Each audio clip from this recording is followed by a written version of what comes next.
కాశ్యపాన్వయ సంజాతం నారాయణ పదాశ్రితం శ్రీమన్నారాయణం వందే యతీశ్వర శ్రియాజుషం. అస్మద్గురుభ్యో నమః. వృచ్చికే రేవతీ జాతం కృష్ణమార్య గురోసుతం శ్రీనివాస కృపా పాత్రం వెంకటార్య గురుం భజే. అస్మత్ పరమ గురుభ్యో నమః. గార్గేయాన్వయ సంజాతం వెంకటార్య గురోస్తుతం వరదాచార్య సత్శిష్యం రామాచార్య గురుం భజే. అస్మత్ పితృభ్యో నమః. అస్మద్ గురుభ్యో నమః. శ్రీమతే రామానుజాయ నమః. శ్రీమన్నారాయణ చరణౌ శరణం ప్రపద్యే. శ్రీమతే నారాయణాయ నమః. శ్రీమన్నారాయణ చరణౌ శరణం ప్రపద్యే. శ్రీమతే నారాయణాయ నమః. మాతృదేవో భవ, పితృదేవో భవ, ఆచార్య దేవో భవ. ప్రియ భగవద్బంధువులారా, శ్రీకృష్ణ పరమాత్ముణ్ణి దర్శించాలని, అతని దివ్య రూప సందర్శనం చేసుకోవాలనేటువంటి అభిలాషతోని ఉన్న ఈ రేపల్లిలో ఉన్న గోపికలందరూ కూడా చక్కనైనటువంటి భక్తి పరాయణత కలిగిన వాళ్ళు వీళ్ళు. అంతేకాకుండా వీళ్ళు ఏమిటి, స్వార్థమైనటువంటి చింతన వీళ్ళకు లేదు, పరోపకార చింత కలిగిన వాళ్ళు. తమ సర్వ భారాలను కూడా పరమాత్ముడి మీదనే ఉంచి తమకు రక్షకుడు స్వామి అనేటువంటి అటువంటి అధ్యవసాయం కలిగిన వాళ్లే కానీ మాకు మేమే రక్షకులము, మమ్ము మేమే రక్షించుకోగలుగుతామనేటువంటి అలాంటి అహంకారము, ఆ స్వాభిమానం కలిగిన వాళ్ళు కాదు. మాకు శ్రీమద్ భాగవతంలో మనకు ఒక ఘట్టం కనిపిస్తుంది. ప్రహ్లాదుడు హరినామ స్మరణం మానడం లేదు అని ఆ ప్రహ్లాదుడి తండ్రి అయినటువంటి హిరణ్యకశిపుడు అతన్ని ఏనుగుల చేత దొక్కించాడు, పాముల చేత కరిపించాడు, కత్తులతో పొడిపించాడు, ఏనుగు కూరలతో అతన్ని హింసించాడు. ఎన్ని చేసినప్పటికీ కూడా ఒక్కసారి కూడా ఆయన స్వామి నన్ను రక్షించు అని అడగలేదు, స్వామి నన్ను కాపాడు అని అడగలేదు. ఎందుకంటే అతని ధ్యాస తన్ను తాను కాపాడుకోవాలని కాదు, పరమాత్ముడి మీదనే సర్వభారాలు ఉన్నవాడు కాబట్టి పరమాత్ముడు ఎలాగైనా నన్ను రక్షిస్తాడు అనేటువంటిది అతనికి తెలియకుండానే మనస్సులో ఉండేటువంటి ఒక దృఢమైనటువంటి అభిప్రాయం. అందుకే అంటాడు ఆయన, పారడు లేచి దిక్కులకు బాహువులొడ్డడు బందరాజులో దూరడు ఘోర కుత్యమని దూరడు తండ్రిని మిత్రవర్గము జీరడు మాతృ సంగము వసించు సువర్ణ గృహంబులోనికి దారడు కావరేయనడు తాపమునందడు కంటగింపడు. ఆయన ఈ విధంగా వస్తుంటే సాధారణంగా మనకి ఏదైనా బాధలు కలిగితే ఎవడు రక్షిస్తాడా అంటూ 10 మంది దగ్గరికి వెళ్ళి 10 మందిని మనం బ్రతిమలాడుతుంటాం, అయ్యో నన్ను రక్షించండి రక్షించండి రక్షించండి అని. కానీ ఇన్ని రకాలుగా హింసిస్తున్నప్పటికీ కూడా అటు తల్లిని కానీ బంధువులను కానీ ఇతర మిత్రులను కానీ ఎవరిని కూడా ఆయన యాచించలేదు తనను రక్షింపమని. అంటే ఆయనకి ఎంతటి పరమాత్ముడి మీద దృఢమైనటువంటి విశ్వాసం ఉంది అని మనం చెప్పుకోవచ్చు.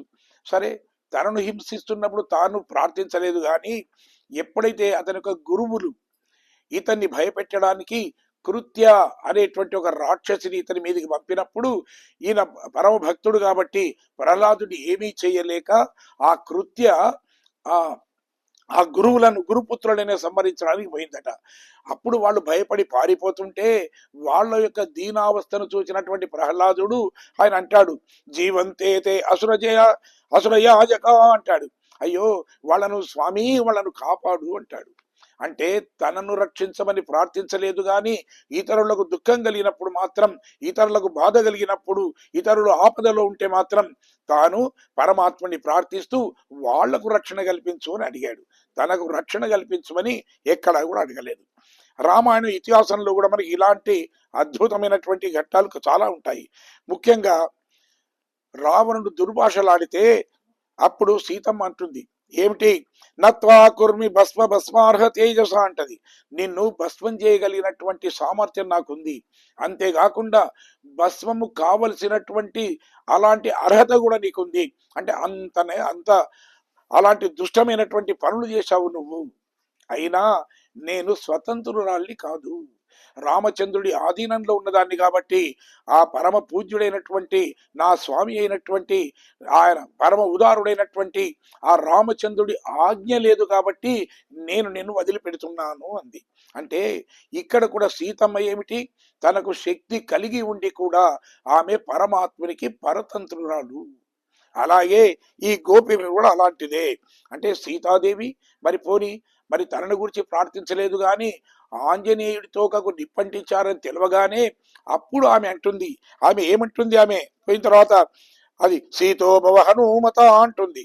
అంటే ఒకవేళ ఎదివా భాగ్యశేషమే సీతోభవ హనుమత, ఒకవేళ నాకేదైనా భాగ్యశేషం అంటూ ఉంటే, భవిష్యత్తులో నాకేదైనా మేలు కలిగేటువంటి సౌభాగ్యమే నాకు రాసి ఉంటే సీతోభవ హనుమత, ఈ హనుమంతుడి విషయంలో సీతోభవ చల్లగా చల్లగా మారు అందట. అంతేగాని కేవలం అంటే ఇక్కడ ఒక్క విషయాన్ని మనం గమనించాలి. కేవలం సీతోభవ అంటే అగ్నిదేవుడు చల్లారిపోయేవాడే.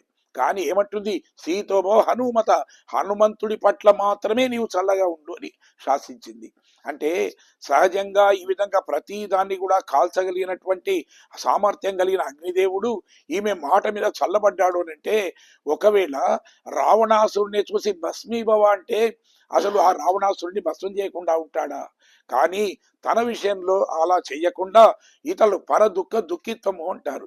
అంటే తనకెన్ని బాధలు వచ్చినప్పటికీ కూడా సహించి ఊరుకోవడం, ఇతరులకు బాధ కలిగినప్పుడు మాత్రం వాళ్ళ బాధను చూసి దుఃఖించేటువంటి తత్వం అనేది అది చాలా ఉదాత్తమైన గుణము అని చెప్పి మన శాస్త్రం చెప్తుంది. ఈ గోపికలందరూ కూడా అలాంటి వాళ్ళే. నిన్న 10వ గోపికను మనం లేపాం. ఆమె కూడా ఏమిటి అంటే ఆమె మేలుకొని మిగతా ఆండాళ్ళు తల్లితోని మిగతా గోపికలతో కలిసి శ్రీకృష్ణుడిని అది మేలుకొల్పడానికి వాళ్ళు ఆచార్య భవనమైనటువంటి నందగోపుడింటికి వాళ్ళంతా బయలుదేరారు. అయితే నిన్న మనకు ఒక సందేశాన్ని ఇచ్చింది ఆండాళ్ళు తల్లి. ఏమిటి, ఎవరైనా మనదు ఏదైనా తప్పు ఉంది అనంటే ఆ తప్పును నేను ఎలాంటి తప్పు చేయలేదని నిరూపించుకోవడానికి కూడా మనం ప్రయత్నం చేయవద్దు అంటుంది. ఎందుకంటే భాగవతోత్తములు ఎవరైనా ఏదైనా అంటే దాన్ని మన మనసులో పెట్టుకొని మన మనసు కల్మషాన్ని చేసుకొని ఆ విధంగా అడగవద్దు ఉంటుంది. నంబిళ్ళ ఆచార్యుల వారి సంగతి నిన్న విన్నాం. నంబిళ్ళ ఆచార్యుల వారిని మరొక ఆచార్యుడు విపరీతంగా తిట్టిపోస్తే కూడా ఆయన ఒక్క మాట కూడా బదులు పలకకుండా అన్నాడట, స్వామి నాలో ఏదైనా లోపం ఉందేమో, అందుకే మీకు ఇంతటి ఆగ్రహం కలిగింది, నా తప్పులుంటే మన్నించండి అన్నాడట. అంటే అలాంటి గుణం మనకు కలిగి ఉండాలి అని చెప్తారు. అంటే ఎదుటివారు మనలో దోషాలు ఉన్నాయని చూపితే నాలో ఎలాంటి దోషం లేదు అని నిరూపించుకోవడానికి ప్రయత్నించవద్దు, ఇది భాగవతోత్తముల లక్షణం కాదు అని మా ఆండాళ్ళ వల్ల చెప్పింది. అయితే ఈ భాగవత సమాశ్రయణం వల్ల లభించేటువంటి ఫలాలకు అంటే ఎవరైతే పరమాత్ముడి భక్తులు ఉంటారో వాళ్ళందరూ కూడా భాగవతోత్తములు అంటాం. అలాంటి వాళ్లను కలవడం వల్ల మనకు ముఖ్యంగా ఏమిటి అంటే మనలో ఉండేటువంటి అహంకార మమకారాలు దూరం అవుతాయి. మన మనస్సు అనేది పరమాత్ముడి పట్ల లగ్నం కావడానికి అది అభిముఖంగా మారుతుందట. కానీ అసలు ఇలాంటి ఏమిటి ఈ భాగవత సమాశ్రయం వల్ల లభించే ఫలాలకు ప్రధాన ఆటంకం ఏమిటి అంటే మనలో ఉండేటువంటి అహంకారము. నేనే గొప్ప, నన్ను ఎవరు ఏమి అనకూడదు అనేటువంటి భావన ఉంటే అది భక్తుల దగ్గరికి వెళ్ళనివ్వదు.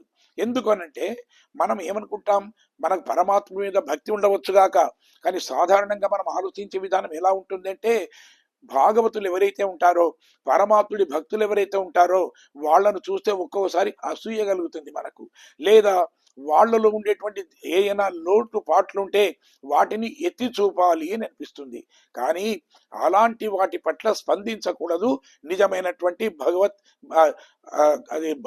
భగవంతుని అనుగ్రహం కోసం పాటుపడుతున్న వాళ్ళు అంతేకాదు.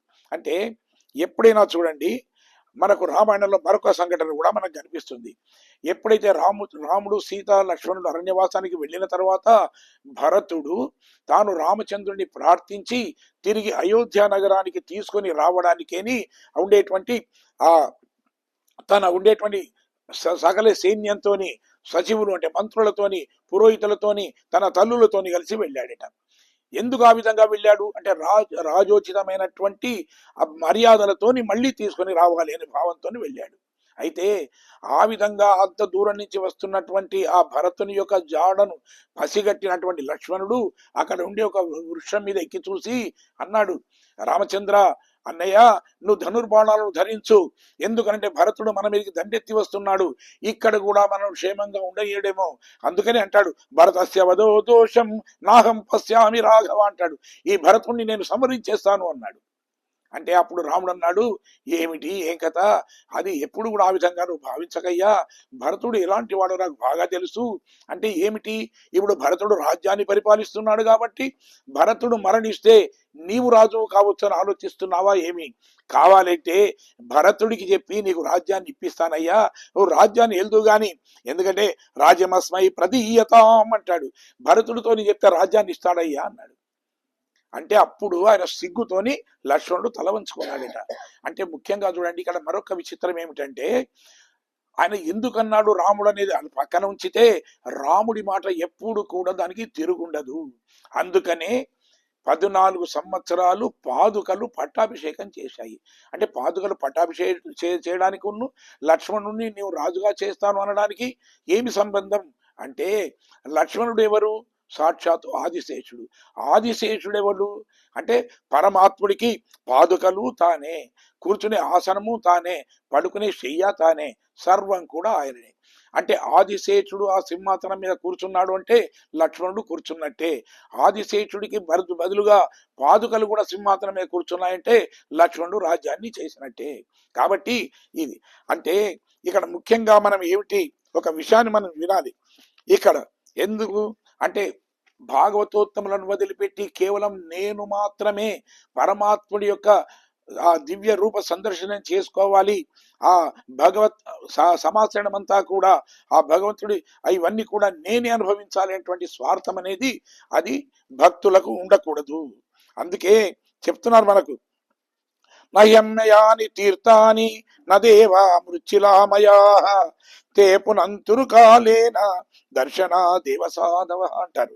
అంటే మనకి చూడండి, గంగాది పుణ్యతీర్థాలు కానివ్వండి, లేదా ఇతరమైనటువంటి శిలతో చేసినవి కానీ లేదా కర్రతో చేసిన దేవతలు కానీ, వీటిని సందర్శన వల్ల మనలో ఉండేటువంటి కర్మశాలను తొలగించడానికి చాలా సమయం పడుతుంది. వాటికి ఎప్పుడో మన కర్మ సరిగా ఉన్నప్పుడు ఈ ఫలితం అంటే సందర్శించడం వల్ల ఫలితం కలుగుతుంది, కానీ ఫలితం వెంటనే కలగదు.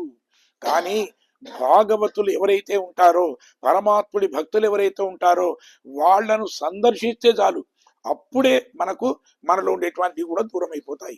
అంటే ఈ విధంగా అర్చారూపంలో ఉండేటువంటి పరమాత్ముని చూడడానికి బదులుగా భాగవతోత్తముల దర్శనం అయితే మనలో ఉండేటువంటి మానసికమైనటువంటి కల్మశాలన్నీ కూడా దూరం అవుతాయట. అందుకని సత్పురుషులను గాని భాగవతోత్తములను గాని మనం చులకనగా మాట్లాడకూడదు, వారి పట్ల అసభ్యంగా మనం ప్రవర్తించవద్దు అంటారు. ఇక పదవ గోపికలు ఉన్నట్టు తత్వం సాక్షాత్తు తిరుపణ్ణి ఆళ్వారు అంటారు. అంటే మనకు ఉన్నట్టు 12 అంటే 12 మంది ఆళ్వార్లు ఉంటారు, అందులో తిరుపణ్ణి ఆళ్వార్లోనే ఒకరు. ఆనాటి సామాజిక పరిస్థితుల దృష్ట్యా ఆయన పంచమ కులానికి చెందినవాడు. అంటే అప్పుడు ఆనాటి సమాజంలో వాళ్ళంతా కూడా ఆలయానికి వచ్చేవాళ్ళు కాదు, కానీ పరమ భక్తుడు ఆ శ్రీరంగనాథుని గురించి తత్వగీతాలు పాడుతూ పాడుతూ పాడుతూ అలాగే సమాధి స్థితిలోకి వెళ్ళిపోయేవాడు. ఒకసారి తోవకడ్డుగా ఉన్నటువంటి అతన్ని అక్కడ ఉండేటువంటి ఆ అర్చకులు, లోకసారంగముని, స్థానాచార్యులు వీళ్ళందరూ కావేరి నదికి వెళ్ళి తీర్థం ఆ జలాలను తీసుకొని వస్తున్నప్పుడు అడ్డుగా ఉంటే లేపారు, లేవ్వలేదు, నీళ్లు చల్లారు, లేవ్వలేదు, రాళ్లతో కొట్టారు. కొడితే పాప అతనికి రక్తం కావడం ప్రారంభమైంది, అయినా స్పృహలోకి రాలేదు. కానీ వాళ్ళు మరొక మార్గం గుండా వచ్చి అక్కడికి వచ్చి ఆలయానికి వచ్చి ఆ ద్వారాలు తెరిచే వరకు స్వామి నుదుటి మీద రక్తాలు గారుతున్నాయట. భయపడిపోయారు. స్వామి ఏమైంది అంటే, అక్కడే ఉండేటువంటి ఒక అర్చకుడి మీదకి పూనకంగా వచ్చి నా పరమ భక్తుడైనటువంటి తిరుపణిని మీరు రాళ్లతో కొట్టారు కాబట్టి ఆ దెబ్బలు నాకు తాకి రక్తం కారుతున్నాయి అన్నట. అయ్యయ్యో, మరి ఇలా మాకు తెలియదు, ఏం చెయ్యాలి, అసలు ఏమిటి, నా భక్తుడి నా కళ్ళ ముందర ఉంచండి అన్నాడట. ఈయన అన్నాడు, నేను ఆలయంలో అడుగు పెట్టాను అన్నాడు. మరి ఎలా అంటే, అప్పుడు లోకసారంగముని మహా గొప్ప పండితుడు, ఆయన తన భుజాల మీద అతన్ని ఎక్కించుకొని తీసుకుని వచ్చి రంగనాథుడి దర్శనం చేయిస్తే అప్పుడు రంగనాథుడు యథావిధిగా అయ్యాడట. అదే విధంగా అప్పుడు వచ్చినటువంటి ఆ తిరుప్పణ్ణి అమరనాథ పిరాన్ అనేటువంటి ఒక ద్రావిడ ప్రబంధాన్ని ఆయన రచించారట. అంటే ఇక్కడ ముఖ్యంగా మనం గమనించవలసింది ఏమిటి, భక్తులకు ఏదైనా జరిగితే పరమాత్ముడు సహించడు. ఎవరైనా అలాంటి అపరాధాన్ని చేస్తే ఆయన మాత్రం ఎప్పుడు సహించడు అనే విషయాన్ని మనం తెలుసుకోవాలి. మనం ఆలయంలో ప్రవేశించగానే మొదలేం చేస్తాం, మనం ఆళ్వార్ల సన్నిధి అని ఉంటుంది. అయితే ఆ ఆళ్వార్లను మనం దర్శించుకుంటాం. ఆ తరువాతనే పరమాత్ముడి దర్శనం చేసుకుంటాం. అదే విధంగా ఇక్కడ ఈ ఆండాళ్ళు గోపిక, తక్కిన గోపికలు కూడా భాగవతోత్తములైనటువంటి ఈ 10 మంది గోపికలు తమ ఇళ్లలో ఉంటే మొదలు వాళ్లను లేపి వాళ్ళ దర్శనం చేసుకొని వాళ్ళ పురుషకారంతో, అంటే వాళ్ళ యొక్క రికమెండేషన్తో వాళ్లను ముందుంచుకొని ఆ పరమాత్ముడి దగ్గరికి వెళ్ళాలి అనేది ఆ విధంగా ఆండాళ్ళు గోపిక ఆ విధంగా ప్రయత్నించింది. ముఖ్యంగా తిరుప్పావైలో 30 పాసురాలు ఉంటాయి. అందులో కొన్ని చాలా ముఖ్యమైనవి ఉన్నాయి. సకల వేదసారము తిరుప్పావై అంటాము. అంటే ఉపనిషత్తులలో చెప్పినటువంటి అన్ని విషయాలను కూడా అది సూత్ర రూపంలో మనకు ఆండాళ్ళు తల్లి ఇందులో మనకు అనుగ్రహించింది అంటారు. అయితే కొన్ని పాసురాలు అవి చాలా ప్రముఖంగా ఉంటాయి. వాటిని విశేష పాటు అంటారు.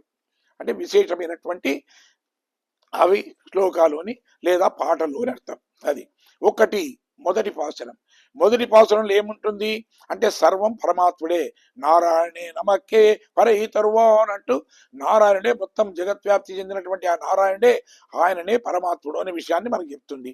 పరమాత్ముడి పొందాలంటే మనకు వేరు సాధనం అంటూ ఏమి లేదు. పరమాత్ముడి అనుగ్రహం మాత్రమే మనకు సాధనం. కాబట్టి పరమాత్ముడే తనను మనకు అందింపజేస్తాడు అనేటువంటి విషయాన్ని, మనకు పొందింపజేస్తాడు అనేటువంటి విషయాన్ని మనకు ఆండా తల్లి చెప్పింది. ఇక 5వ పాసురంలో మాయనై మన్ను వడమదురై అని చెప్పారు. ఇంట్లో ఏమిటి అంటే పరమాత్మ నామస్మరణ చేస్తుంటే మన సర్వ పాపాలు తొలగిపోతాయి. పరమాత్ముడి అనుగ్రహాన్ని పొందడానికి మనకుండే కర్మలు ఏవైతే ఉంటాయో అలాంటి దుష్కర్మలన్నీ కూడా తొలగిపోతాయి అని చెప్పి మనకు 5వ పాసురంలో చెప్పింది. ఇక 9వ పాసురంలో తోమని మాడత్తు అని చెప్తారు. అంటే పరమాత్మ ప్రసాదించింది చివరకు అంటే ఏమిటి అంటే మణులతో కూడినటువంటి అక్కడ భవనం ఉంది. కానీ ఆ భవనం ఇది తనదిగా భావించలేదు ఆమె. అందులో ఉండే సుఖాన్ని కూడా తాను కోరుకోలేదు. అంటే కేవలం పరమాత్ముడే తన దగ్గరికి రావాలి. ఆ ఉన్నటువంటి తిరుమాళి అంటాం, అంటే ఇల్లును, అది ఆ పరమాత్ముడే అనుభవించాలి అనుకుంది. అందుకనే పరమాత్ముడు ప్రసాదించిన ప్రతిదే కాదు, ఈ శరీరం కూడా పరమాత్ముడి కొరకే అనేటువంటి ఆ అన్యాపదేశంగా మనకు అలాంటి విషయాన్ని కూడా మనకు తెలియజేసింది. ఇక ఈనాటి పాసురం 16వ పాసురంలో ఏం చెప్పారు అంటే నాయనాయ్ అనేటువంటి ఈ పాసురంలో ఆచార్యుడి సేవించడం ద్వారా మనము పరమాత్ముని చేరుకోవచ్చు. ఆచార్యుడి అనుగ్రహం లేకుండా పరమాత్ముడిని చేరుకోవడం కానీ పరమాత్ముడి అనుగ్రహాన్ని పొందడం కానీ సాధ్యం కాదు అనేటువంటి విషయాన్ని తెలుపుతూ ఆచార్య వైభవం ఎలా ఉంటుంది అనేది మనకి 16వ పాసురంలో మనం చెప్పారు. అంటే మనం మంగళాశాసనము అంటాం. అంటే మంగళాశాసనము అనేది ఇతర సాంప్రదాయాల్లో లేదు, కేవలం వైష్ణవ సాంప్రదాయంలో మాత్రమే ఉంది. పరమాత్ముడికే మనము క్షేమాన్ని కోరి అతనికి చేసేటువంటి, ఓ విధంగా చెప్పాలంటే ఆశీర్వచనము అనుకోండి, లేదా అతని మంచి కోరి చేసేటువంటి మంచిని కోరుకుంటూ మనం చేస్తున్నటువంటి ప్రార్థన మంగళశాసనం. అంటే పరమాత్ముడు గొప్పవాడు కదండి, పరమాత్ముడు మనం రక్షిస్తాడు కానీ మనం పరమాత్ముడిని రక్షిస్తామా అంటే కాదు. ఎప్పుడైతే మన భక్తి అనేది కొంచెం పరాకాష్ఠకు పోతుందో అప్పుడు ఏమిటి పరమాత్ముడిని రక్షించుకోవాలి అనేటువంటి భావన మన లోపల కలుగుతుంది. అంటే మనలో ఉండే శక్తిని మనం మర్చిపోతాం, పరమాత్ముడి శక్తిని మనం మర్చిపోతాం, పరమాత్ముడికే మనం రక్షకులము అనుకుంటాం. ఒక 30 సంవత్సరాల కుమారుడు బయట ఏదో గడబడవుతుంది, లొల్లి అవుతుంది, లేదా అల్లరవుతుంది అనుకొని కర్ర పట్టుకొని బయటకు పోతుంటే 80 ఏళ్ల తల్లి అంటుంది, నాయన ఉండవయ్యా నేను వెంట వస్తాను అంటుంది. అంటే 80 ఏళ్ల తల్లి ఏం చేస్తుంది? కానీ 30 ఏళ్ల కొడుకు కూడా అయ్యో వీడికే ఆపద కలుగుతుందో నేను రక్షించాలి అనేటువంటి భావన ఏ విధంగానైతే ఆ తల్లికి ఉంటుందో అదే విధంగా పరమాత్ముడు సర్వ స్వతంత్రుడు, సర్వ సమర్థుడు అని తెలిసినప్పటికీ కూడా ఆ భక్తి భావన లోపల మనం పరమాత్ముడికి రక్షణ కల్పించాలి అనుకుంటాం. అందుకే ఈ విధంగా మనం మంగళాశాసనం అనేది చేస్తూ ఉంటాం. మనం ఈ పాసురంలో ఈ ఆచార్య సంబంధాన్ని గురించి ముఖ్యంగా మనకు తెలియజేయడం జరిగింది. ఎందుకంటే మొదటి 5 పాసురాలలోనేమో వ్రత వైభవాన్ని గురించి చెప్పింది. అంటే వ్రతం ఎవరు చేయాలి, ఎవరు చేయకూడదు, వ్రతానికి ఉండే నియమాలు ఏమిటివి, ఏది పాటించాలి, ఏది పాటించకూడదు, ఎవరు అర్హులు, ఇవన్నీ చెప్పింది. ఆ తరువాత 10 పాసురాలలో ఆళ్వారు స్వరూపులైనటువంటి గోపికలను మేల్కొల్పింది. ఈ 16వ పాసురంలో ఏమిటి అంటే ఆచార్యుని ఏ విధంగా చేసుకోవాలి, ఆచార్యుని నాయకునిగా చేసుకొని మనం ఎలా వెళ్ళాలి అనేది విషయాన్ని చెప్తుంది. అంటే నౌ ప్లస్ అక అంటాం. అంటే నౌక అంటే ఏమిటి? నౌ అంటే పడవ, అక అంటే నడిపేవాడు, పడవను నడిపేవాడు అని అర్థం. దీనికి ఈ ఈ సంసారం అనేది ఒక సాగరము అంటాం. ఈ సాగరాన్ని మనం దాటాలంటే మనం స్వయం శక్తితో దాటలేము. దీన్ని దాటాలంటే మనకి ఏం కావాలి? ఒక సాధనం కావాలి. అది ఏమిటి? పడవ. పడవ ఉంటే ఏమవుతుంది? మన వస్తువులను మనం మోసుకోవలసిన అవసరము లేదు. తర్వాత ఏ జలచరాలు ఉంటాయో ఏముంటాయో అని భయపడవలసిన అగత్యము లేదు. సుడిగుండాల్లో చిక్కిపోతామేమో అని భయపడవలసిన అగత్యము లేదు. అలాగే పడవ ఏ విధంగానైతే మనం అనుకున్నట్టు ఒడ్డుకు చేరుస్తుందో అదే విధంగా పరమాత్ముడి దగ్గరికి కూడా చేరడానికి మనకు కూడా ఒక నౌక కావాలి. ఆ నౌక ఏమిటి? భక్తి అనేదే నౌక. మరి దాన్ని నడిపేవాడు కూడా ఉండాలి కదా. ఎవరు నడుపుతాడు? మన ఆచార్యుడు నడిపిస్తాడు. ఈ భక్తి అనేటువంటి పడవను ఆచార్యుడు నడిపిస్తాడు. కాబట్టి ఈ దాటడానికి ఇది మనకు ఆచార్యుడు కావాలి అంటాం. అందుకే ఏం చెప్తారు? భక్తి నావ ప్రయచ్చ అంటారు కులశేఖరాలు వాళ్ళు. అంటే భక్తి అనేది నావ అనేది నీకు కావాలి అంటారు. అందుకే ఆచార్యవాన్ పురుషో వేద అని చెప్పి ఉపనిషత్తు కూడా మనకు చెప్తుంది. కమలానికి నీటికి ఎలాంటి సంబంధం ఉందో అలాగే ఆచార్యులకు మనకు కూడా అలాంటి సంబంధమే ఉంది. కమలం ఏమిటి? నీటిలో ఉంటుంది. ఎంతవరకైతే నీటిలో ఉంటుందో అది ఆ సూర్యుడు తన కిరణాలను దాని మీద ప్రసరింపజేస్తే అది వికసించుకుంటుంది. కానీ ఎప్పుడైతే నీటి నుంచి అది ఒడ్డుకు వచ్చేస్తుందో అవే సూర్యకిరణాలతో అది మాడిపోతుంది. అంటే ఆ కమలము వికసించడానికి సూర్యకిరణాలు ఎలా ప్రభావితం చేస్తాయి? నీటిలో ఉన్నంత వరకే. నీటిని దాటితే దాని మీద అవే మార్చివేస్తాయి. అలాగే పరమాత్ముడి కృప కూడా మన మీద, ఆ నీరు అంటే ఆచార్య సంబంధం, ఎంతవరకైతే మనకు ఆచార్య సంబంధం ఉంటుందో అంతవరకే పరమాత్ముడి యొక్క ఆ కిరణాల వల్ల, పరమాత్ముడి యొక్క దయ వల్ల మనం దాన్ని ఆస్వాదించగలుగుతాం, సుఖంగా ఉండగలుగుతాం, సర్వ సౌఖ్యాలను పొందుతాం. లేదు, ఆచార్యుడి నుంచి మనం అహంకారంతో దూరం అయ్యామనుకోండి, అదే ఆ పరమాత్ముడి యొక్క ఆ చూపులే, ఆ పరమాత్ముడి యొక్క దృష్టి మనకేమిటి? నష్టాన్ని కలిగిస్తుంది అనే ఈ విషయాన్ని ముఖ్యంగా మనం గమనిస్తే ఆచార్యుని యొక్క విలువ ఏంటి అనే మనం తెలుసుకునవచ్చు. ఇది ఒక్కసారి. అంతేకాకుండా చూడండి, మనం ఏదైనా ఒక చెట్టు పెట్టామంటే ఒక తీగ ఒకేసారి పైకి లేవదు. అది ఏం చేస్తుంది? చుట్టుపక్కల ఉండేటువంటి గడ్డి మొక్కలను అది చుట్టుకుంటుంది, ఆ కొన్ని పుల్లలను చుట్టుకుంటుంది. తర్వాత మనం పెట్టినటువంటి ఒక స్తంభానికి అది ఉంటుంది. ఆ తర్వాత ఆ పందిరి గుంజలను పట్టుకొని పందిరెక్కి అదంతా విశాలంగా వ్యాపిస్తుంది. మన భక్తి కూడా అలాగే. ఒక్కసారిగా మనం ఆచార్యుడి దగ్గరికి వెళ్ళడం అనేది సాధ్యమయ్యేటువంటి విషయం కాదు. అందుకని ఏం చేయాలి? మొదలు ఆచార్య వైభవం తెలిసినటువంటి భాగవతోత్తములు ఎవరైతే ఉంటారో మొదలను వాళ్లను ఆశ్రయించాలి. వారి ద్వారా ఆచార్యుని యొక్క గొప్పతనాన్ని మనం తెలుసుకోవాలి. ఆ తెలుసుకొని అప్పుడు ఆచార్యుని పట్టుకొని పందిరి లాంటి పరమేశ్వరుని మనం పట్టుకోవాలి. అందుకే చెప్తారు మనం, అంటే ఇదంతా ఏమిటి? శాస్త్రజ్ఞానము అని అంటాం మనం. శాస్త్రజ్ఞానం అంటే ఏమిటి? అంటే శాస్త్రాలు చెప్పింది. మరి వీళ్ళందరూ కూడా ఎవరు కూడా అంత గొప్పగా చదువుకున్న వాళ్ళు కాదు కదా. ఈ గోపికలంతా కూడా శాస్త్రజ్ఞానం కలిగిన వాళ్ళు కాదు కదా.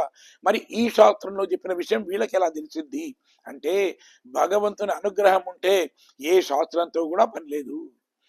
ఎవరైనా బంగారాన్ని తయారు చేసుకోవాలి అంటే ఏం కావాలి? వాళ్లకు బంగారం తయారు చేసుకునేటువంటి వాళ్లకు శాస్త్ర జ్ఞానము ఉండాలి, ముడిసరకు ఉండాలి, ప్రయత్నం ఉండాలి.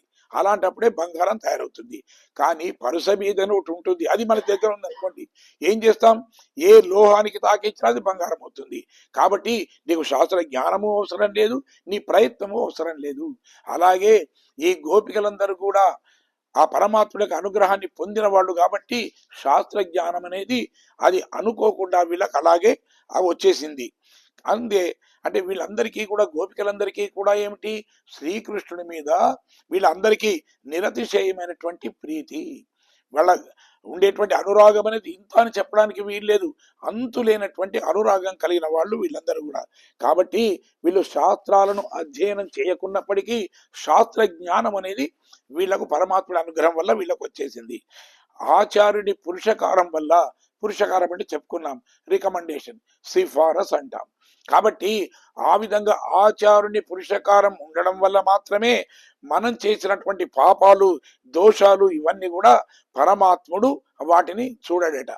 ఒక పిల్లవాడు ఏదైనా తప్పు చేస్తే తల్లి అడ్డుగా ఉండి పిల్లవాడిని ఏ విధంగా తండ్రి కోపం నుంచి రక్షిస్తుందో అదే విధంగా ఆచార్యుడు కూడా మనకు పరమాత్ముని కోపం నుండి మనకు రక్షిస్తాడు. కాబట్టి అలాంటప్పుడు ఏమవుతుంది అంటే మనం చేసే తప్పులను పరమాత్ముడు పరిగణనలోకి తీసుకొనకుండా వాళ్ళ ముఖం చూసి అంటే తన మీద ప్రేమ కలిగిన భార్య ముఖాన్ని చూసి కొడుకునే విధంగా వదిలిపెడతాడో అదే విధంగా ఆచార్యుడి మీద ఉండేటువంటి ప్రీతి వల్ల ఆయన మీద ఉండేటువంటి అనురాగం వల్ల అతని ద్వారా వచ్చినాం కాబట్టి మనను కూడా క్షమిస్తాడు పరమాత్ముడు అని చెప్తారు. అందుకని ఆచార్యుడి యొక్క సమాశ్రయణం అనేది అది చేయడం అనేది చాలా ముఖ్యము అని చెప్తారు. సరే, ఈనాడు మనం ఈ పాసురాన్ని మనం అనుసంధానం చేసుకొని అందులో ఉండేటువంటి విషయాన్ని కూడా మనం సాధ్యమైనంత క్లుప్తంగా తెలుసుకోవడానికి మనం ప్రయత్నం చేద్దాం. நாயகனாய் நின்ற நந்த கோபுடைய கோயில் காப்பானே, கோடித்தோணும் தோரண பாஷல் காப்பானே, மணிக்கதவம் தாழ் திறவாய் ஆயர் சிறுமிரோ முக்கு அரை பறை மாயன் மணிவண்ணன் என்னிலே வாய் நேர்ந்தான் தூயோமாய் வந்தோம் துரஜு பாடுவான் வாயால் முன்ன முன்னம் மாத்தாதேயம்மா நீலேஷ நிலைக்கதவம் நீக்கே லோரெம்பாவாய். ஆண்டாள் திவ்ய திருவடிகளே சரணம். నాయకనాయ్ నింద్ర నంద గోపుడయ్య కోయిల్ కాపాని అంటున్నారు. అంటే ఈ విధంగా ఆ 10 మంది గోపికలను కూడా తీసుకొని వచ్చినటువంటి ఈ ఆండాళ్ళు గోపిక తక్కిన 5 లక్షల మంది గోపికలు కూడా వీళ్ళు ఆ కృష్ణ పరమాత్ముడు ఉండేటువంటి నంద గోపిని భవనం దగ్గరికి వచ్చాడట. వీళ్ళు అక్కడ ఉండేటువంటి అక్కడ ఉండే నందవ్రజంలో ఉండే ప్రజలకే కాదు, ఆయన నందుడు నాయకుడు, కృష్ణుణ్ణి కూడా అదుపాజ్ఞంలో పెట్టి తండ్రి నాయకుడు అంటే కృష్ణుడికి కూడా నాయకుడు ఆయననే. అందుకే నంద గోపాలన్ కుమరన్ అన్నారు. కురువేల్ కొడందొజిరన్ నంద గోపాల్ కుమరన్ అని చెప్పారు. అంటే చేతిలో వేలాయుధం పట్టించుకున్నవాడు ఆ ఎవరున్న నందగోపాలుడు ఉన్నాడే ఆయన కృష్ణుడికి కూడా నాయకుడే అని చెప్పి మనకు మొదటి పాసురాడు అని చెప్పడం జరిగింది. ఈ పరమాత్మ పరమపదంలో ఉంటే ఎప్పుడు స్వతంత్రమే. ఆయనకు ఎదురు మాట్లాడేవాడే లేడు. ఆయన సర్వస్వతంత్రుడు. ఆయన అవాకి అనాదరహ అంటుంది. ఎవరితో మాట్లాడు, ఏమి చేయడు, కూర్చుంటాడు. అయితే కానీ అతనికి ఏమిటి, మనకి ఎవరికైనా ఏమనిపిస్తుంది, మనకు ఏదైతే లేదో దాని మీద మనకి ఎక్కువ ప్రీతి ఉంటుంది. అలాగే పరమాత్ముడికి కూడా పాపం ఎక్కడ కూడా పరతంత్రం లేదు. ఎప్పుడు అందరూ అతనికి లోబడిన వారే కానీ అతడు మరొకరికి లోబడి ఉన్నటువంటి స్థితి అనేది ఎక్కడ లేదు. అందుకని అది కూడా అనుభవించాలని కోరిక కలిగేట పాపం రాముడుగా వచ్చేశాడు ఈ లోకానికి. వచ్చిన తర్వాత అక్కడ కూడా ఏమిటి అంటే ఆయన రావణుని సంహారం చేసిన తర్వాత వచ్చి బ్రహ్మదేవుడు వచ్చి అన్నాడు, స్వామి నీవు శ్రీమన్నారాయణుడివి, ఏదో నువ్వు మానవుడిగా నువ్వు ప్రవర్తించావే తప్ప నువ్వు మానవుడివి కాదు అన్నాడట. అంటే ఆయన ఒప్పుకోలేదురా రామచంద్రుడు. ఆయన ఏమంటాడు, ఆయన ఆత్మానం మానుషం మన్యే రామం దశరథాత్మజం అంటాడు. కాదు నేను సామాన్య మానవుడినే, అంతేకాదు దశరథుని యొక్క కుమారుణ్ణి అంటాడు. అంటే ఇక్కడ కూడా పారతంత్రాన్ని చెప్పాడు కానీ నేను స్వతంత్రుణ్ణి అనేటువంటి ఆ భావన ఆయన ప్రవర్తించలేదు ఆయన అక్కడ. అంతేకాకుండా మరి పరమాత్ముడు అని అనిపించుకోవడానికి బదులు అందరికీ ఆప్తుడు అనేటువంటి అలాంటి బిరుదులు సంపాదించుకోవడమే ఆయనకి ఇష్టమట. ఈ కృష్ణావతారంలో అయితే అంతకు మించినటువంటి పారతంత్రాన్ని చూపించాడు. పాండవులకు దూతగా వెళ్ళాడు, తర్వాత అర్జునుడికి రథసారథిగా వెళ్ళాడు, పార్థసారథి అని పిలిపించుకున్నాడు. అంతేకాకుండా గోపికల చేత తిట్టినా కొట్టినా ఏం చేసినప్పటికీ కూడా, ఎవరు చెవులు మెలివేసినా ఏం చేసినప్పటికీ కూడా వాళ్ళ ప్రీతి కోసం ఆడమంటే ఆడాడు, పాడమంటే పాడాడు, నాట్యం చేయమంటే చేశాడు.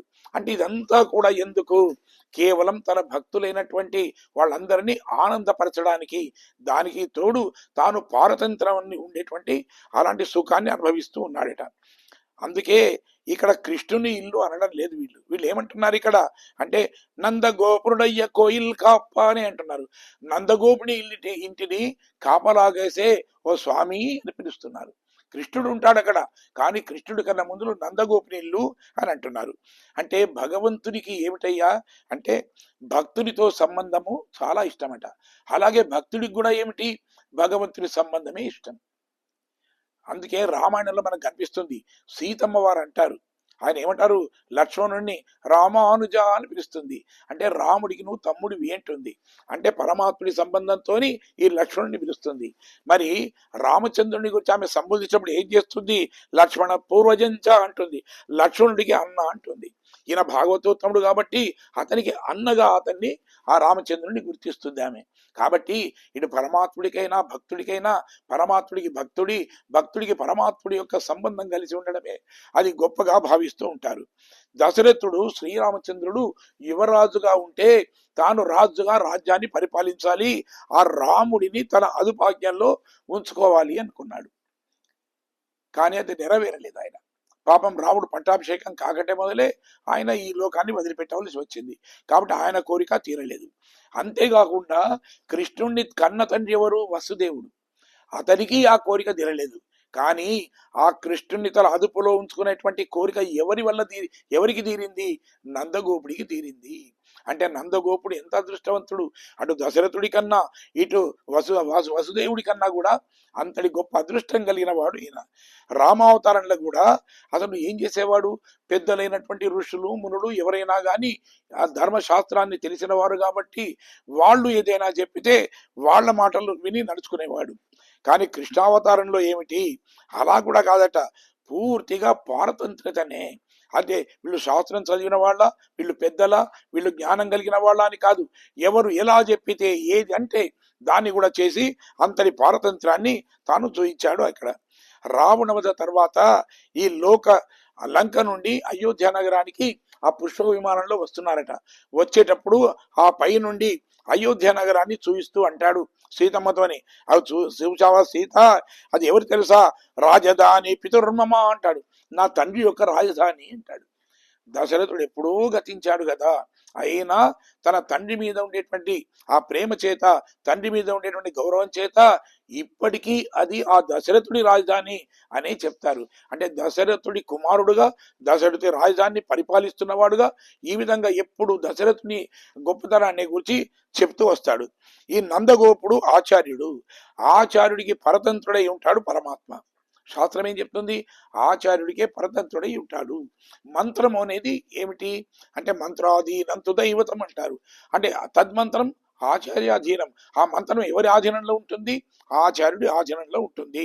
అంటే అసలు ఈ ప్రపంచమంతా కూడా పరమాత్ముడి అధిపాజ్ఞంలో ఉంటే అలాంటి పరమాత్ముడు మంత్రం లోపల ఉంటాడు. ఆ మంత్రం ఎవరి ఆధీనంలో ఉంటుంది, ఆచార్యుడి ఆధీనంలో ఉంటుంది. కాబట్టి ఇక్కడ కృష్ణుడు పరమాత్ముడు, మంత్రము యశోద, ఆచార్యుడు ఎవరయ్యా అంటే మంత్రాన్ని కూడా ఆధీనంలో పెట్టుకున్నటువంటి నందగోపుడే ఆచార్యుడు అని చెప్తారు. అందోనంద గ్రహణ వర్షగా యాతి రంగేష యద్వత్ పంగుర్నౌకా కుర్హనీతో నియతే నావికేనా అంటారు. అంటే గుడ్డివాడు ఏం చేస్తాడు, ఎవడైనా కళ్ళున్న వాడి సహాయంతో తాను అనుకున్న ప్రదేశానికి వెళ్ళాలనుకుంటాడు. కుంటివాడు ఏం చేస్తాడు, ఒక నౌకను ఆధారంగా తీసుకొని తాను ఆ విధంగా వెళ్ళాలి అంటాడు. అంటే ఆ నౌకను నడిపించేవాడు నావికుడు ఎవరైతే ఉంటారో అతని అనుగ్రహాన్ని సంపాదించి ఆ విధంగా తన గమ్యానికి చేరుకోవాలి అనుకుంటాడు. ఇక్కడ అదే విధంగా మన నాయకుడు చెప్పుకున్నామే, ఇది సంసారం అనేది ఒక సాగరం అయితే ఒక వైపున పరమాత్ముడు ఉన్నాడు, ఈ ఒడ్డున మనం ఉన్నాం. ఆ ఒడ్డుకు మనం చేరాలంటే సాధ్యమయ్యే విషయం కాదు. అందుకని ఏమిటి, భక్తి అనే నావ కావాలి, దాన్ని నడిపించే ఆచార్యుడు కావాలి. ఈ ఒడ్డున మనం ఉన్నను తీసుకొని వెళ్ళి ఆ పరమాత్ముని సన్నిధిలోకి తీసుకొని వెళ్ళి అతని అనంతమైనటువంటి ఆ కృపకు మనం పాత్రలమయ్యేట్టుగా చేయగలిగిన వాడు కేవలం ఆచార్యుడు మాత్రమే. కాబట్టే ఇక్కడ అందుకే ఇతన్ని ఆచార్యుడు అంటున్నారు. మరొక చూడండి, సింహాచల క్షేత్రంలో తాండవులలో కృష్ణమాచార్య గారని ఉండేవారు. వారికి సాక్షాత్తు పరమాత్ముడు రోజు దివ్య దర్శనం ఇచ్చేవాడు. అలాంటి వానికి కూడా మోక్షం ఇవ్వాలి అంటే రామానుజులను ఆశ్రయించాలని పరమాత్ముడే చెప్పాడు. ఆ తాండవులలో కృష్ణమాచార్యుల గారు కూడా రామానుజుల యొక్క ఆయన చేత సమాశ్రయాలు పొందిన తర్వాత మాత్రమే ఆయన మోక్షానికి అర్హత సంపాదించారు. అంటే ఆచార్య వైభవం ఎంత ఉంటుంది అనేది దీనివల్ల మనం తెలుసుకోవచ్చు. మనకు ఇక్కడ భవన రక్షకుడి పేరు పెట్టి పిలవలేదు, ఇక్కడ వీళ్ళు ఏమన్నారు, ద్వార రక్షకుడా అన్నారు. అంటే మనకు లౌకికంగా చూస్తే మనకి ఏమనిపిస్తుంది, అతన్ని కొంచెం అగౌరవపరిచినట్టుగా ఉంటుందేమో మనకు అనిపిస్తుంది. అంటే ఒక డ్రైవర్ ఉన్నాడు అనుకోండి, మనం ఏం చేస్తాం, పేరు పెట్టి పిలవాలి, ఏ డ్రైవర్ ఇట్లా అన్నాం అనుకోండి కొంచెం చిన్న చూపు చూసినట్టే కదా అంటాం. కానీ ఇక్కడ మనకు భగవత్ సంబంధం కలిగిన వాళ్లకు ఈ అతడు చేసే వృత్తిని అంటే పరమాత్ముడు పట్ల అతడు నిర్వర్తిస్తున్నటువంటి ఆ పనినే బట్టి ఆ పిలవడం అనేది అది వాళ్లకు ఆనందదాయకము, అది గౌరవప్రదం కూడా అని చెప్తారు. అందుకనే చెప్తారు అంటే మనకి ఏదైనా పదవి ద్వారా వచ్చింది అశాశ్వతం. కొంతకాలం పదవిలో ఉన్నంతకాలం నీకు ఆ పేరు ఉంటుంది. ఆ తర్వాత ఏమవుతుంది, మళ్ళీ నువ్వు మామూలు మనిషివే అయిపోతావు. కలెక్టర్గా ఉన్నాడు అనుకోండి, కలెక్టర్ గారు అని అంటారు. ఎంతవరకు కలెక్టర్ గారు? పదవిలో ఉన్నంత వరకు. రిటైర్ అయిన తర్వాత ఆ పేరు అనేది ఉండదు, అంటే అశాశ్వతమైంది. కానీ భగవత్ సంబంధమైన పేరు మాత్రమే అది శాశ్వతమైంది. అందుకే మన సాంప్రదాయంలో మనం ఏమంటాం, రామానుజదాసన్ అంటాం. అంటే ఎప్పుడైతే నీవు ఆచార్యుడి చేత పంచ సంస్కారాలు పొందినావో ఆనాటి నుండి నీ శరీరం ఇక్కడ నిలబడి ఉన్నంత వరకు, నీ శరీరం పడిపోయేంత వరకు కూడా నీకుండేటువంటి ఆధారం ఏమిటి, నీకుండేటువంటి గుర్తింపు ఏమిటి? రామానుజులకు నీవు దాసుడవు. అది చిరస్థాయిగా నీకుండేటువంటి ఒక పేరు. అందుకే ఇక్కడ ఏకాంతి వ్యపదేష్టవ్య నైవ గ్రామ కులాదభి విష్ణునా వ్యపదేష్టవ్య అంటారు. అంటే భక్తుడికి భగవత్ సంబంధమైనటువంటి నామం మాత్రమే అది శాశ్వతమైంది అంటారు. అది అందుకే చూడండి, ఆదిశేషుడు అంటాం మనం. ఆయన పేరు అనంతుడు, కానీ అన్ని సేవలు అతడు చేస్తాడు కాబట్టి ఆదిశేషుడు అంటే మహా సంతోషం అట ఆయనకు. ఎందుకంటే ఆ పేరుతో పిలిచిన దానికన్నా తను చేస్తున్న వృత్తిని, పరమాత్ముడు చేస్తున్నటువంటి సేవను గుర్తించి ఆదిశేషుడు అని పిలిస్తే ఆ మహా ఆనందపడిపోతాడట ఆయన. అయితే భక్తులకు భగవంతుడికి నిత్య సంబంధం ఉంటుంది. నిత్యము అంటే ఏమిటి? ఎప్పుడు చెడిపోకుండా ఉండేదాన్ని నిత్యము అని అంటాం. అంటే మనం నిద్రిస్తున్న సమయంలో కూడా పరమాత్ముడు మెలకుగా ఉండి మనం రక్షిస్తాడు అని చెప్పి మనకు శాస్త్రం చెప్తుంది. సాధారణంగా ప్రతి వాడు కూడా ఏమనుకుంటాడు, ఇంతకుముందు చెప్పాం మనం, తనది కాని స్వభావము తనకు ఉండాలి అని కోరుకుంటాడు. సరే, మనకు కొన్ని కోరికలు ఉంటాయి, అవి ఎప్పుడో కళల్లో నెరవేరుతాయి.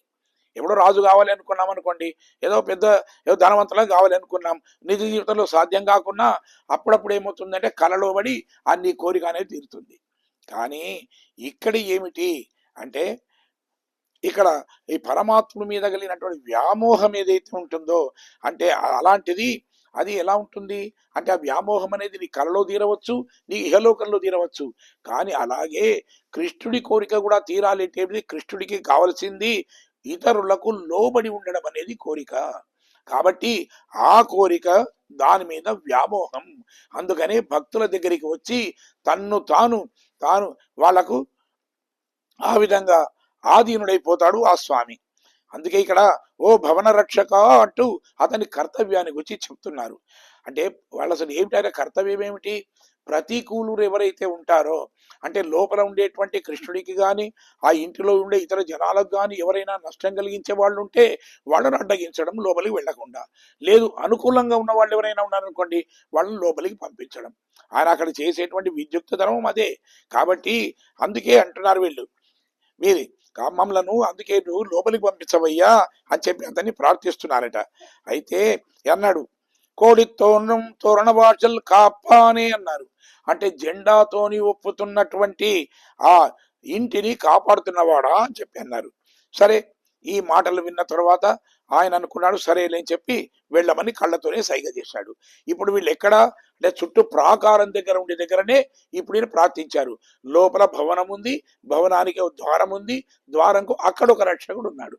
ఆయన దగ్గరికి వెళ్ళి మళ్ళీ వీళ్ళు ప్రార్థిస్తున్నారు. అయితే ఆయన ఏమంటాం మనం? క్షేత్రపాలకుడు అంటాం. అంటే ఆ భవనాన్ని కూడా పరమాత్ముడు ఉండేటువంటి దాన్నంతా కూడా రక్షిస్తున్నవాడు కాబట్టి అతనికి కూడా ప్రాధాన్యత ఇయ్యాలి అంటుంది మన శాస్త్రం. చూడండి, మనం తిరుమలకు వెళ్ళామనుకోండి, అక్కడ క్షేత్రపాలకుడు ఎవరో అక్కడ వరాహస్వామి. కాబట్టి మొదలు వరాహస్వామిని దర్శనం చేసుకొని మనం ఆ తర్వాత ఆ లోపల ఉండే ఆ స్వామి వారిని దర్శనం చేసుకోవాలి. అలాగే ఇక్కడ కూడా ద్వారపాలకుడుగా ఉన్నటువంటి ఆయనను మనం ప్రసన్నుని చేసుకొని తర్వాత పరమాత్ముని ప్రసన్నం చేసుకోవాలి. ఎందుకంటే ఆయన క్షేత్రపాలకుడు లాంటి వాడు అని చెప్తారు. యోగ శాస్త్రంలో కూడా మనకు అదే చెప్తారు. మొదలు మనం ఏం చేయాలంటే, ఈ ఇంద్రియాలు ఉంటాయి కదా, ఆ ఇంద్రియాలన్నిట్లను కూడా మనం స్వాధీనం చేసుకోవాలి. ఆ తర్వాత ఈ శరీరానికి ఆధారభూతమైనటువంటి ప్రాణాన్ని మనం దాన్ని స్వాధీనం చేసుకోవాలి. దాన్నే ప్రాణాయామము అంటాం. ఆ తరువాత అంతర్యామిగా పరమాత్ముడు ఉంటాడు. కానీ పరమాత్ముడి దగ్గరికి వెళ్ళడానికి కానీ వెళ్లకుండా ఉండడానికి కానీ మన మనస్సే కారణం. అది ఒక ద్వారపాలకుడు లాంటిది. కాబట్టి ఆ మనస్సును తర్వాత ఆధీనం చేసుకొని ఆ తర్వాత అంతర్యామిగా ఉన్నటువంటి పరమాత్ముడిని మనం దర్శనం చేసుకోవాలి. ఇది యోగ శాస్త్రంలో విధానం. అందుకే మనకు అంగన్యాస కరన్యాసాలు అని సాధారణంగా మనం చెప్పుకుంటూ ఉంటాం. ఇవి అయితే అది చెప్తారు. రామాయణ కాలంలో రాముడు పరమాత్ముడైనప్పటికీ కూడా అతనికి క్షేమం కలగాలి అని అక్కడ ఉండేటువంటి ప్రజలంతా కూడా ఇతర దేవతలకు నమస్కారాలు చేసేవారట. అందుకే చెప్తారు, సర్వాన్ దేవాన్ నమస్యంతి రామస్యార్థే యశస్వినః అని. అంటే రాముని కొరకు అయోధ్యలో ఉన్న వాళ్ళందరూ కూడా ఆ విధంగా ఇతర దేవతలను ప్రార్థించేవాళ్ళు అంటారు. అలాగే ఇక్కడ వీళ్ళు కూడా కృష్ణుని కొరకు అక్కడ ఉండేటువంటి ద్వారపాలకుణ్ణి అతని దర్శనం ఇప్పించమని అదేవిధంగా వీళ్ళు కూడా అక్కడ ప్రార్థిస్తూ ఉన్నారు. తన దగ్గరికి వచ్చేటువంటి గోపికలకు గుర్తుగా ఉండాలని చెప్పి ఆయన కృష్ణుడు ఏం చేశాడు, ఆ నందుడికి చెప్పి తన ఇంటి మీద ఒక పెద్ద జెండా పెట్టాడు. ఎందుకంటే 5 లక్షల ఇళ్ళున్నాయి గోపికలవి, అందరి కూడా మణులతో కూడినటువంటి ఇండ్లే. మరి ఎలా తెలుస్తుంది కృష్ణుడి ఇల్లు అని తెలవడానికి ఒకటి పెట్టారట. ఇంతకు ముందు మనకి ఏదంటే చలివేంద్రాలు ఉండేటివి. ఆ చలివేంద్రం ఇక్కడ ఉంది అని తెలుసుకోవడానికి అరణ్యంలో ఏం చేసేవాళ్ళు, తెల్లటి జెండాను పెట్టేవాళ్ళు. దప్పికతో ఉన్న వాళ్ళు ఎవరైనా చూసి అక్కడ తెల్లటి జెండా ఉంది, అక్కడ మనం సేద తీసుకోవచ్చు, అదేవిధంగా మన దప్పిక కూడా తీరుతుంది అని అక్కడికి వెళ్ళేవాళ్ళట. ఆ విధంగా కాబట్టి అలాగే కృష్ణుడి ఇల్లు అని చెప్పి తెలవడానికి ఆ విధంగా జెండాను అక్కడ ఆవిష్కరించారట అక్కడ వాళ్ళందరూ కూడా. కాబట్టి ఆ జెండా కలిగినటువంటి ఇల్లును కాపాడుతున్నటువంటి ఓ ద్వారరక్షకుడా అంటూ అతన్ని వీళ్ళు ప్రార్థిస్తున్నారు. అంటే గుర్తించడానికి ఉంటాయట. భరతుడు ఎప్పుడు రామచంద్రుడిని తోడుకొని రావడానికి అరణ్యానికి వెళ్ళినప్పుడు మరి రామచంద్రుడు అక్కడ ఉన్నాడని ఎలా గుర్తించాడు? వీళ్ళు స్నానం చేసిన తర్వాత రాముడు లక్ష్మణుడు సీతమ్మ వీళ్ళు ఆ బట్టలను లక్ష్మణుడు చెట్ల మీద ఆరవేసేవాడట. అంత దూరం నుంచి చెట్ల మీద ఉండేటువంటి బట్టలను చూసి రాముడు ఇక్కడ ఉన్నాడు అని గుర్తించి భరతుడు అక్కడికి వచ్చాడట. అదేవిధంగా ఇక్కడ కూడా జెండాను గుర్తించి భక్తులు గోపికలు తన దగ్గరికి రావడానికి కృష్ణుడు అలాంటి ఏర్పాట్లు చేసుకున్నారట. ఇది మణికదవం తాళ్ తిరవాయ్ అంటారు. అంటే మణికవటాన్ని తలుపులు తెరవయ్యా అన్నారు. మణులతో కూడింది ఉన్నాయి. మణులు అంటే మనం మొన్న కూడా చెప్పుకున్నాం కదా, అక్కడ ఉండే గోపికల ఇల్లే మణులతో ఉన్నప్పుడు వాళ్ళందరినీ కూడా పరిపాలిస్తున్నటువంటి నందుడి ఇంటికి అది మణులతో పొదిగి ఉండడం అనేది చిత్రమైంది ఏం కాదు. మన ఆశ్చర్యపోవాల్సిన అవసరం కూడా లేదు. అంతేకాకుండా పరమపదంలో ఉండేటువంటి స్వామి కూడా ఏం చేస్తాడట, తాను అనుభవించే భోగాలన్నీ కూడా అందరూ సమానంగా అనుభవించేట్టుగా అందరికీ అలాంటి అవకాశాన్ని ఇస్తాడట. అలాగే ఈ నందుడు కూడా తన ఆధీనంలో ఉన్నటువంటి గోపికలకు అందరికీ కూడా తనతో సమానమైనటువంటి అన్ని సుఖాలు అనుభవించడానికి, అన్ని వసతులు కల్పించడానికి అన్ని ఏర్పాట్లు చేశాడట. అలాగే తనకు కవాటాలు అంటే ఆ మణులతో ఉన్న కవాటాలు కలిగి ఇల్లుంది, మిగతా గోపికలకు కూడా అలాగే ఉంది. ఇక ఈ పరమాత్ముడి యొక్క ఇల్లు ఎంత సుందరంగా ఉంటుంది అంటే బయట నుండి చూస్తే ఆ అందాన్ని చూసిన తర్వాత మన కళ్ళు అనేటివి మరొక వైపు మనం అసలు మనసును మళ్లించుకోలేమట. ఆ విధంగా మనం ఆకర్షిస్తాయట. ఇక మళ్ళీ లోపలికి వెళ్ళామనుకోండి ఏమవుతుంది, లోపల పరమాత్ముడి అందాన్ని చూసిన తర్వాత అక్కడి నుండి బయటకు రారాదట. ఎందుకంటే దానికే మనం కట్టుబడిపోతాం. మొదలు పరమాత్ముడు దర్శించడానికి ద్వారాన్ని దాటి వెళ్ళడమే కష్టం. ఎందుకంటే ప్రకృతిలో ఉండేటువంటి ఈ అందము ఇదంతా కూడా మనల్ని అదే విధంగా ఆకర్షిస్తుంది. కానీ ఎప్పుడైతే దీన్ని దాటుకొని మనం లోపలికి పోతామో, పరమాత్ముడి యొక్క రూపాన్ని చూసిన తర్వాత ఈ ప్రకృతిలో ఉండేటువంటి ఇవన్నీ కూడా మనకు ఇవన్నీ క్షణికమైనవే, తర్వాత విలువైనవిగా మనం భావించము అని చెప్పి మనం చెప్తారు. తర్వాత ఈ ఆత్మస్వరూప జ్ఞానము అంటాం, అంటే స్వస్వాతంత్రము అంటాం. ఇవి రెండు కూడా ఎలాంటివంటే 2 తలుపుల లాంటివట మన హృదయానికి.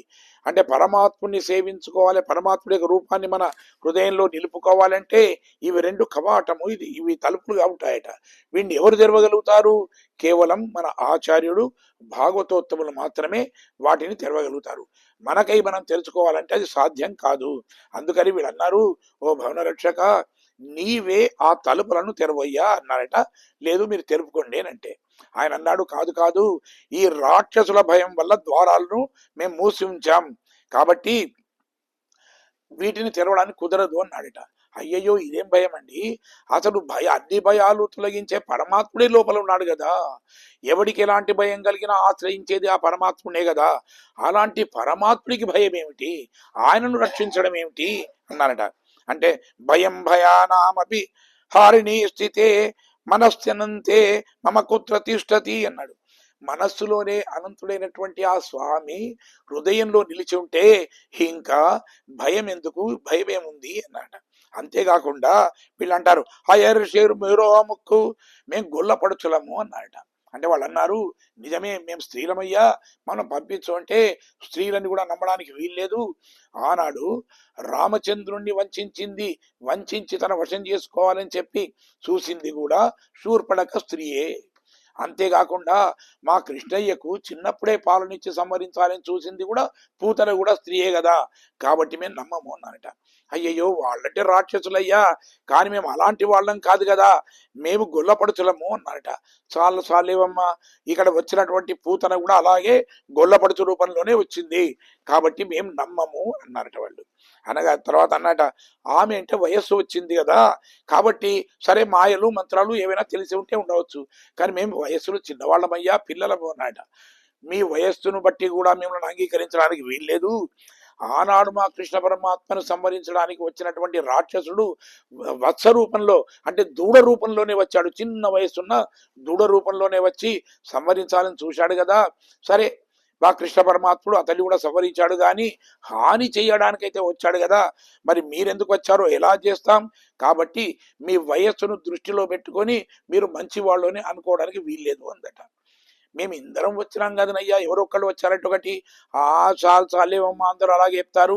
ఆనాడు రామచంద్రుని సీతమ్మను వీళ్ళని నిగ్రహించడానికి కూడా 14,000 మంది కరదూషణలు రాలేదా, సంఖ్యను బట్టి కూడా వీళ్ళు మంచి వాళ్ళని ఎలా చెప్తాం, కాబట్టి వీలు కాదు అందట. వీళ్ళు అన్నారు హరై పరై మాయన్ మణివడ్డన్ నిన్నేలేవాయ్ నేరిందా అని అంటారు. అంటే ధ్వని చేసేటువంటి పర అనేటువంటి వాద్యాన్ని కృష్ణ పరమాత్ముడు ఇస్తానాడయ్యా, దానికోసం మేము వచ్చాము అన్నారు. అన్నాడు మీకు కావాల్సింది పరనే కదా, కృష్ణుడు లేచిన తర్వాత ఆ పరను తీసుకొని వచ్చి మీకు ఇస్తాము అన్నారట. అయ్యయ్యో అలా కాదయ్యా, ఎందుకంటే కృష్ణుడు స్వయంగా ఇస్తానని చెప్పాడయ్యా, ఎందుకంటే రాముడైనా కృష్ణుడైనా ఒకసారి ఏదైనా మాట అంటే దానికి మరొక మాట అంటూ ఉండదు. రామో ద్విర్నాభిభాషతే అని చెప్పి రామాయణం చెప్తుంది. ఒకసారి రాముడు ఏదైనా మాట అన్నాడు అంటే దానికి తిరుగు ఉండదు అంటున్నాడు.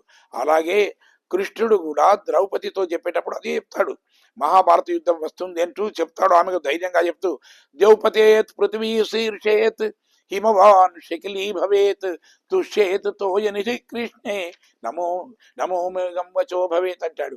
అంటే అసలు నిజానికి సముద్రం అనేది ఒక నీటి పొట్టు లేకుండా ఇంకిపోయిన భూమండలం అంతా లోపలికి వెళ్ళిన అత్యున్నతమైన హిమాలయ పర్వతాలు తుత్తులేలుగా మారి ప్రపంచమంతా విదజల్లబడినప్పటికీ కూడా అది అయితే అవుతుండవచ్చు గాక, కానీ నేను అన్న మాట మాత్రం దానికి తిరుగు ఉండదు అన్నాడు. అలాంటి కృష్ణుడు తానే స్వయంగా ఇస్తానన్నయ్యా, కాబట్టి నువ్వు తీస్తావు అనడం ఎంతవరకు సమంజసము అన్నారు. అంటే ఈయన అన్నాడు ఏమిటి మీరు మనసులో ఒక మాట పైకి మరొక మాటలాగా అనిపిస్తుంది మీకు, మీరు మొదలేమన్నారు మాకు ఏమి ప్రయోజనం లేదయ్యా, కేవలం పరమాత్మని చూడడానికే వచ్చాము అన్నారు. మరి ఇప్పుడు పరా అంటున్నారు ఏదో, కాబట్టి మీ మనసులో ఒకటి మీరు అనుకుంటున్నది మరొకటిలా ఉంది కదా అన్నాడు. అంటే వీళ్ళు అన్నారు అది కాదు, ఎందుకంటే తూయోమాయ్ వందోం అన్నారు. అంటే మా భావన లోపల ఎలాంటి భేదం కూడా లేదయ్యా, మేము పవిత్రమైన హృదయంతోనే మేము వచ్చాము ఇక్కడికి, పరిశుద్ధులమయ్యే వచ్చాము ఇక్కడికి. పరాని వాద్యం కావాలి అనుకున్నాం కాబట్టి పరమాత్ముడు ఇస్తా అన్నాడు కాబట్టి దాన్ని అడుగుతున్నాం, కానీ కేవలం పర కోసం మాత్రమే మేము ఇక్కడికి వచ్చాము అని అనుకోవడానికి వీలేదయ్యా. తూలేజ్ పాడువాన్ అంటే మేలుకొనేటప్పుడు మేలుకొనడానికి పాడడానికి వచ్చాము అన్నారట. వెంటనే ఆ ద్వారపాలన అయ్యయ్యో ఏమిటి, కృష్ణ పరమాత్ముడు తాను హాయిగా నిద్రపోతే నిద్రాభంగం కలిగించడానికి వచ్చారా, అసలే మిమ్మల్ని లోనికి పోనివ్వను అన్నాడట.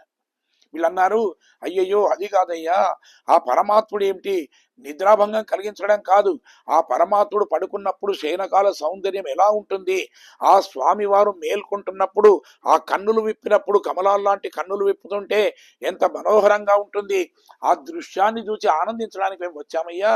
ఎందుకంటే పరమాత్ముడు ఎలా పడుకుంటాడు అనేది మనం రామాయణంలో తెలుసుకున్నాం కదా. తన యాగరక్షణ కోసం అని చెప్పి రామలక్ష్మణులు తీసుకొని వెళ్ళినతే అడవిలో పడుకున్నటువంటి ఆ రామచంద్రుణ్ణి తెల్లవార కంటే మొదలై వచ్చి సర్వసంగ పరిత్యాగైనటువంటి ఆ విశ్వామిత్రుడు అతన్ని కర్తవ్య నిర్వహణ కోసం మేలుకొల్పడానికి వచ్చాడు. కానీ రాముడు పడుకున్నటువంటి ఆ స్థితి, అతడు ఆ నిద్రపోతున్నటువంటి ఆ విధానాన్ని చూసిన తర్వాత ముగ్ధుడైపోయాడు ఆయన.